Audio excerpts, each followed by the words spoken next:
berbadan tikus itu boleh diceritain nggak sih itu apa sih makanya? Sebenarnya kalau dibilang cuma nyari sensasi jelas salah besar.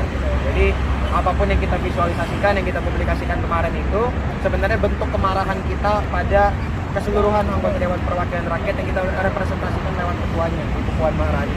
Jadi kita merasa bahwa produk inkonstitusional bernama Perpu Cipta Kerja yang kemarin mereka sahkan itu merupakan bentuk ketidakberpihakan mereka pada keseluruhan penderitaan rakyat. Itu merupakan bentuk keberpihakan mereka pada keseluruhan kepentingan oligarki, dan yang paling penting mereka sedang secara terang-terangan, secara nyata melanggar konstitusi.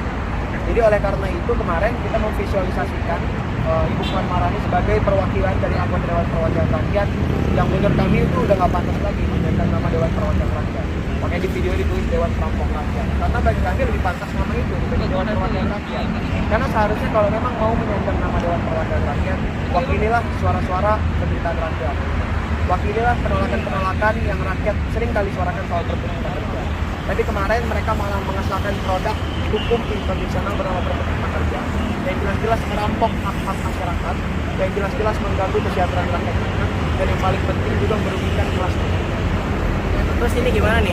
Lu lihat kan kemudian dari istana gitu merespon, kita tahu ada senior lu juga lah, abang-abangan lu ada malu-malu yang bilang kalau misalkan yang dilakukan oleh BEM itu seperti kerjanya LSM yang didanai asing. Gimana lo merespon hal tersebut? Atau juga dengan beberapa kader dari partai dari Puan Maharani PDIP Perjuangan yang bilang kalau misalkan ini adalah bentuk penistaan gitu, gimana merespon hal tersebut? Pertama, kalau dibilang seperti LSM yang didanai asing, menurut gua sebenarnya itu ada upaya-upaya dari Valdo Maldini untuk menjauhkan kita dari substansi itu. Menghilangkan narasi kritiknya BEM UI soal Perpu Cipta Kerja. Harusnya dia sebagai perwakilan pemerintah berani buka suara, berani klarifikasi. Kenapa Presiden Jokowi secara terang-terangan sama Rika? Atau mau ini menantang debat terbuka?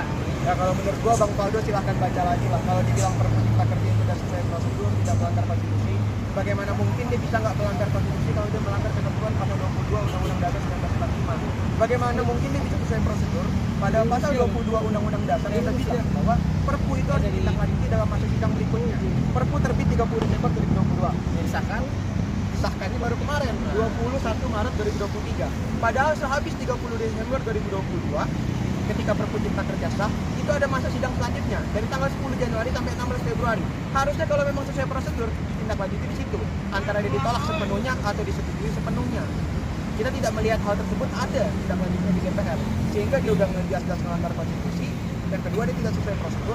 Yang ketiga, sekarang pemerintah melalui perwakilan-perwakilannya seperti Bang Valdo dan juga keseluruhan anggota Dewan Perwakilan Rakyat, mungkin yang salah satunya adalah partai penguasa PDIP, sedang menjauhkan kita dari kritik, substansi kritik yang seharusnya. Harusnya balaslah kritik BEM UI dengan argumentasi-argumentasi yang ilmiah, yang substantif. Jangan menjauhkan kita dari topik pembahasan, apalagi serangan personal dan juga ad hominem. Oke, tadi lu bicara soal serangan, udah ada ini belum? Apa sih namanya? Kan yang kalau misalnya kemarin ada kayak serangan Iya. Udah ada belum sih serangan itu kata teman-teman? Sampai sekarang sebenarnya serangan-serangan yang paling masif cuma serangan-serangan personal yang kadangkala bahasanya luar biasa parah, menyerang teman-teman BEM, menyerang gua, menyerang teman-teman Kospo, teman-teman BEM secara keseluruhan. Gua rasa tapi sebenarnya setiap kali BEM UI kritis atau setiap kali BEM UI layangkan kritik pada DPR ataupun pemerintah, serangan-serangan buzzer, serangan-serangan digital dan lain sebagainya itu serangan biasa. Itu nggak menyurutkan semangat kita, dan yang paling penting satu kali diserang artinya gua bikin 1000 kali serangan baru. Nah, ini kan setelah kemudian BEM UI menerbitkan video kritik tersebut dan juga beberapa materi-materi publikasi lainnya diikuti juga oleh teman-teman BEM kampus lainnya. Kira-kira apakah cuma gini doang nih, atau akan ada langkah lanjutannya lagi nih dalam merespon pengesahan Perpu Cipta Kerja menjadi undang-undang? Yang jelas kemarin itu cuma jadi salah satu pantikan kecil dari besarnya gerakan penolakan Perpu Cipta Kerja yang lagi-lagi akan kita gaungkan. Jadi kita sudah berupaya untuk menggalang persatuan, tidak hanya gerakan mahasiswa tapi juga dengan tadi gerakan buruh, gerakan pelajar, gerakan pekerja, petani, nelayan, dan lain-lain. Tanggal 29 Maret nanti akan ada konsolidasi nasional, konsolidasi akbar. Kita rapat besar-besaran untuk membahas ke depannya penolakan terhadap Perpu Cipta Kerja, langkah-langkahnya mau gimana. Tapi yang jelas kita sedang kumandangkan ke seluruh Indonesia. Jadi Jadi kita harapkan setiap titik di Indonesia, setiap kota-kota besar, setiap desa-desa juga mampu menyuarakan penuh menolak perpu cipta kerja.